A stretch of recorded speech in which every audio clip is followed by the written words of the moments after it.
aliping lumuluhod at dumudulog sa kanyang mga amo, kundi isang Pilipinong tumitindig ng may dangal at walang takot na ipinaglalaban tayong lahat.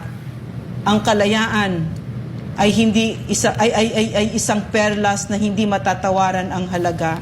Pinakita nating lahat sa buong mundo at ang mga nagbabalak abusuhin tayo at lalong-lalo na sa sarili at sa isa't isa na malaya tayo at hindi palulupig. Maliwanag din sa akin na kasama ang Supreme Court at ang ating mga AFP, ang pinakamalakas na pwersa dito ay ang taong bayan at natakot ang mga abusado sa Kongreso. Kasama dito, no, ang CPP, NPA, NDF na nagmaniobra lahat nito, yung paggamit ng ating Kongreso bilang isang weapon para supilin tayong lahat na tayo ay ang pinakamalakas na pwersa dito ay kayo, ang taong bayan.